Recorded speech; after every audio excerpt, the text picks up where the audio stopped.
Eu defendi ontem, assinamos 6 senadores a proposta da convocação de uma constituinte exclusiva para a reforma política, inclusive com a possibilidade do voto avulso.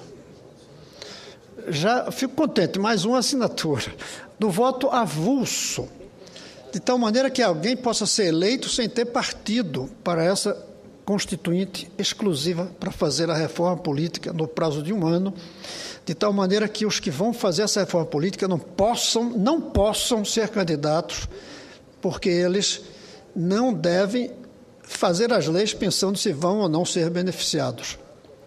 Pois bem, eu creio que essa é uma proposta que poderia levar à revolução. Não há manifestação de 1 milhão de pessoas em um dia que não exijam a revolução. Eu espero, aliás, senador Jorge, que a presidenta entenda isso. Eu estou muito temeroso que a presidenta saia da reunião que está fazendo hoje com os seus ministros e, segundo dizem, com o seu marqueteiro, que será um erro tremendo tratar isso como uma questão de marketing. Eu temo que ela saia para atender o marketing falando em ordem, falando que é preciso acabar com o vandalismo, falando que é preciso colocar na cadeia os baderneiros. Tudo isso é verdade, mas se o discurso dela for centrado nisso, ela vai cometer um erro muito grave. Ela vai se transformar em vez de estadista, em xerife. Nós precisamos de um estadista, que inclusive tem que ser xerife em um pequeno momento do seu dia a dia, mas não pode ser por aí. É preciso entender que entre os centenas de milhares, alguns eram baderneiros, mas não era esse o espírito das manifestações. O espírito era 1 milhão de ordeiros críticos do que acontece hoje no Brasil. E a discurso tem que ser para esses ordeiros que foram às ruas criticarem o atual modelo, onde ela é a presidenta, onde eu sou senador, e cada um tem a sua dimensão, mas tem sua parte de responsabilidade.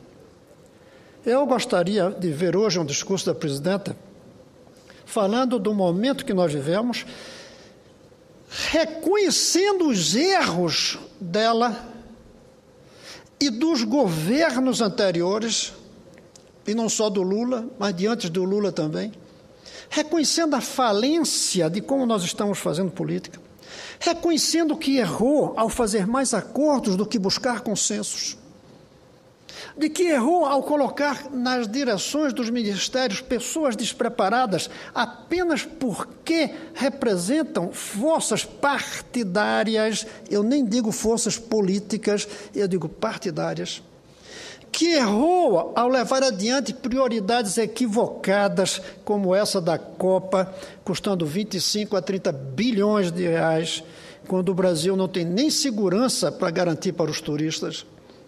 Reconhecer que errou, sim, ao não dar importância à vontade que o povo tem de moralidade na política, fazendo acordos com pessoas que têm fama de imoralidade, de corrupção, fechando os olhos para a corrupção, mesmo que tenha demitido alguns ministros que a mídia pediu, e nenhum deles foi demitido com antecedência à mídia, o que ou é prova de que não se quer combater a corrupção, ou de que o serviço de informações que se tem do que acontece no governo é tão pobre que era preciso os jornais publicarem para descobrir que tinha um corrupto por perto.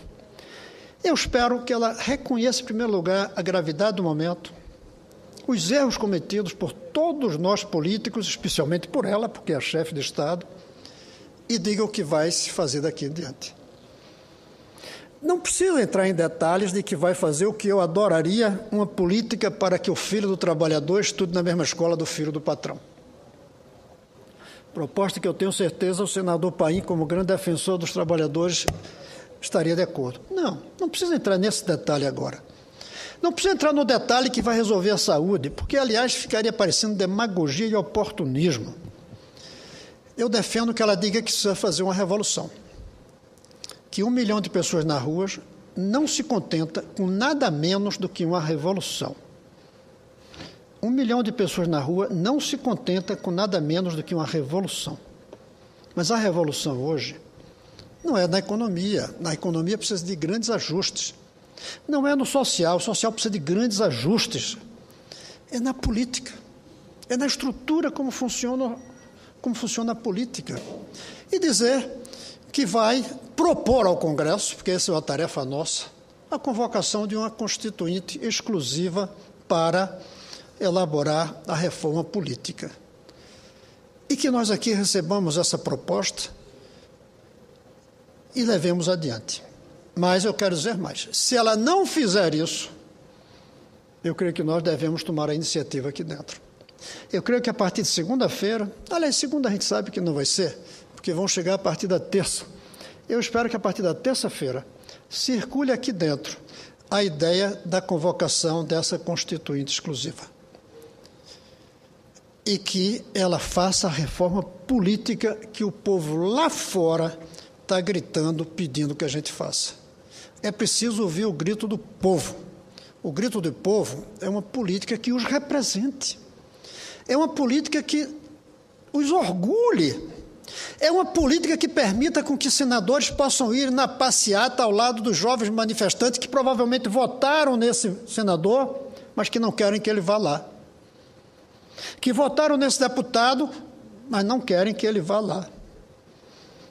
É preciso que daqui a algum tempo esses jovens possam ir para as ruas carregando uma máscara com a cara do seu senador, do seu deputado, do seu presidente, e não a cara de um personagem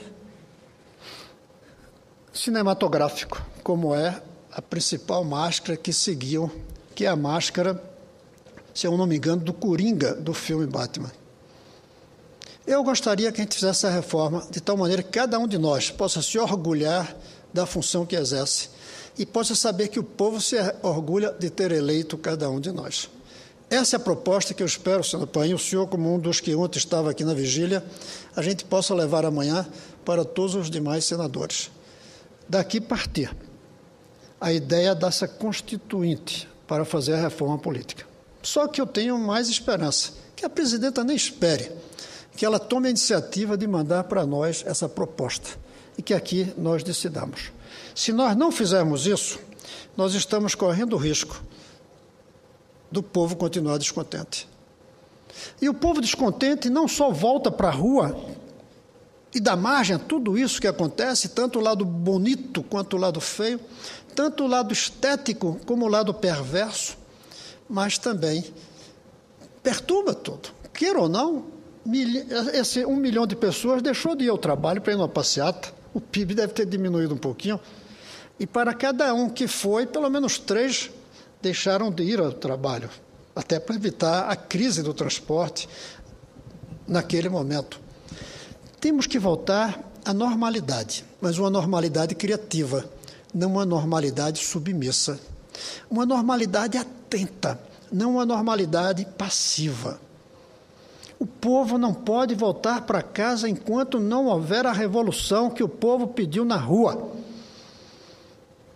E eu insisto que voltar para casa, quando eu digo não voltar para casa, eu não quero dizer que fique na rua. Como, aliás, ficaram os meninos nas cidades da Espanha, ficaram lá em Wall Street, acampados. Eu até acho estranho que não tenha havido ainda acampamentos no Brasil. Vai-se, faz as manifestações e vai-se para casa. Mas é uma ilusão achar que eles estão dormindo, eles estão no computador, eles estão na rede, eles estão em permanente mobilização. A praça hoje é virtual e é online e é permanente. A praça não é mais em frente ao Congresso. A praça está no ar, nas comunicações que os jovens hoje utilizam. Se nós não entendermos que esses jovens querem uma revolução, nós estamos fracassando ainda mais. Se não entendermos qual é essa revolução, nós estamos fazendo o Brasil fracassar. Os grandes estadistas se fazem nos momentos de crise. Não existe um estadista que não surgiu num momento de grande crise, seja uma guerra, seja uma revolução. Eu até ficava triste de ver que eu ia passar na história sem ter tido uma grande crise que me desafiasse a dar minha contribuição para sair dela. Felizmente aconteceu uma antes que eu morra. Esse é um desafio que eu sinto parte dele. Esse é um desafio que eu sinto que nós, de nossa geração, pode agarrar. pegar e carregar para deixar uma marca, respondendo ao que os meninos e meninas do Brasil, e muitos adultos também, disseram. Carregaram cartazes, nos despertando. Obrigado vocês, obrigado muito por terem funcionado como um despertador, para despertar o espírito cívico que estava ficando adormecido em muitos de nós, políticos do Brasil. Que a presidenta entenda isso, tenha consciência e seja uma estadista e não fique refletindo e propondo como se fosse uma xerife. É isso que eu espero, senhor presidente.